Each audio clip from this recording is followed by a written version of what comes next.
Hello and welcome! Does the sight of all these watercolors make you feel happy? Because they sure make me feel happy. However, I have a lot of to-dos with all of these that you see here on the desk, and that is what we're doing today. I'm Miranda, and you might have guessed on this channel that we do a lot of stuff with watercolor. Once in a while, we get distracted by another fun art supply, and we do 2 art subscription boxes per month. Did I say that word right this time? Probably not, but we're sticking with it. For those of you that have been with me for a while, you guys know that I like to put my own little swatch sheets in the window and do my own Lightfast testing just because I'm curious about those things. And I want to know. And I don't want someone else to tell me what they found. I want to find it myself. And this set here had no Lightfast information on it at all anyway, so very curious about that one. We don't even have pigment names, numbers, nothing for this one. This is the Himi Mia set. So we have some things to do. Also, I have some swatch sheets I have to redo. This one, because I have 3 new colors. This doesn't even... There's a cat. Dude, move. He's blocking the light. He completely ignores me the entire day until I'm actually doing something with you guys. Then he's like, hey, what you doing? Can I get in the way? Anyway, where were we? I don't know. I need a swatch sheet for this one because I don't even have one. This one's already done. I need to laminate that and make Lightfast, swatch sheet. I need to make a swatch sheet for that. I already said that. And I need to laminate that. So that is what we're doing today. And I'm dragging you along with me. I hope you enjoy this. Well, I think you're doing it wrong if you don't have to clean out all of your pans first before doing actual official swatches.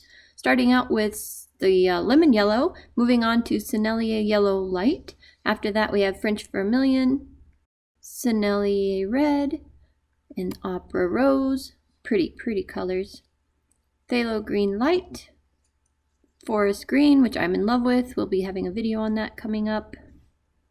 Phthalo Blue, Ultramarine Deep, Payne's Gray, going back over Ultramarine Deep, Burnt Sienna, and last Warm Sepia. And then I have to do the official swatch sheet, and look how fun this one is. That was kind of interesting to make. It's a good thing I didn't have you guys sit through that, or we would be here all day, because making these swatch sheets is crazy, and this one was even crazier. But I'm glad I left the space for the words and the pigments. I guess that would be color names and pigment information. I know I missed some footage there. Moving on to Rembrandt here. I have to clean the pans there as well. Yeah, we're starting out with Cadmium Yellow Medium. Moving on to Azo Yellow. In love with that one. Cadmium Red. Permanent Matter Lake. Oh, I skipped that one. Ultramarine Deep. Cerulean Blue. Getting the audiobook going again. Permanent Green, Viridian, had to go over that one a few times. Yellow Ochre, going back up to the Permanent Matter Lake. Burnt Sienna, Sepia, and ending with Payne's Gray. And then I have to make the official swatch sheet, and these are tight together, so I end up skipping some and going back to them later, which is a common practice. But I did leave room for the words again. I've been liking that a lot. I can't do it in all of them, but it was able to work in this one. And so we have a very nice little swatch sheet. And Daniel Smith, I had to completely redo my swatch sheet because I got 3 new colors, which is very exciting. Hansa Yellow Light, New Gamboge. Oh, and I forgot a swatch space, so I made it up. Pyrrole Scarlet, Rose of Ultramarine, Quinacridone Rose, French Ultramarine, Phthalo Blue, that's Viridian, and that's the genuine Mayan Blue. And then I have to do the 3 new colors that I got to put in the window because the original 6 are already there.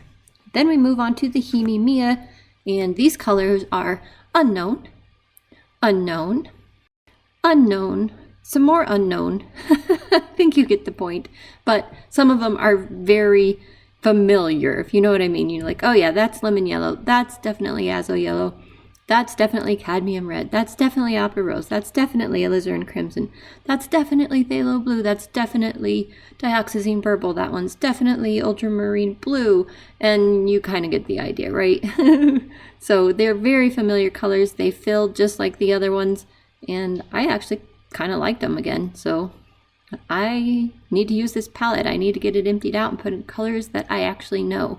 And here I'm just taking the back of a pad of paper because it's a nice heavy piece of cardboard the sun can't go through, and covering up half of my Lightfast swatch sheets. And then I realized, oh, in the window I cover up the other half, so that's lovely. And do you guys ever have trouble with your masking tape? Yeah, it splits a lot, but my masking tape's really old. Here are all of the swatch sheets, and I put some up there, and I put the gap there because I actually want to be able to see out this window since my art desk is right back there. So anyway, we have Sennelier and Rembrandt here, and these are the Etchr ones, so that kind of gives you an update on what those look like. They're not looking great, not looking great at all. The original Daniel Smith 76 that I received, these are the Paul Rubens, they're looking great. These are the Spirifarbens, not looking so great on a few of those. Oops, you probably couldn't even see that. And then these are the Himimiya, and then these are the three new, Himimiya, and the three new Daniel Smith colors. So we'll see how they do. The last thing to do is laminate, and I have 3 of them here. I'll tell you why I'm not laminating the other 2. So these 2, I'm not laminating, although I probably should be. I'm on a buying freeze for a year, so it's not like I can get more paint unless somebody gifts them to me. But what I might find is some kind of sleeve to slip these in that is plastic, and then maybe just tape around the edges so I can get this back out and redo some swatches if I add more colors. I think that would be really fun. So I'll find something for that and show you, I hope. And here, it's coming out of the laminator. I have my teacup holding the cord away from the machine. Speaking of which, how cool is this? Right? Star Wars, anyone? So these have a lot of air bubbles in them. So I usually send it through more than once. I have better laminating sheets. These are the Scotch ones here. The Scotch thermal, and I don't like them. I bought like a big bulk batch of laminating sheets. I don't even know the brand, and I went to try and dig them out of the bin they're in from moving here, but the bin had a lot of other stuff piled in it, and I just couldn't deal with that. Like, I need to get ready to leave for this trip. I don't need to be making a huge mess emptying a bin in my basement to get to the laminating sheets that I actually like, so we'll just deal with this. Yeah, it's not perfect, so I have to be careful about cutting too close to these edges because of these air pockets, but I think it's good enough for now. Okay, these are all in there with the corners rounded with my new corner rounder I got around Christmas time.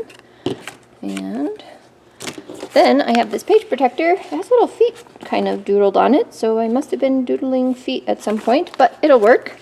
I just pulled it out of the training thing I went to. Stick that in there, and this in a place that doesn't have a lot of feet doodled on it. Cut, tape the edges, and that way I can pull these back out of here, and if I have more colors later, I think that'll be a great option. And I wish I would have remembered the empty square in my Mission Gold one. You guys are probably like, Miranda, what about that one? Yeah, well, I missed that. So I'll figure that out if the time comes that I add that color in there. For now, we've got solutions. Wow, we did it.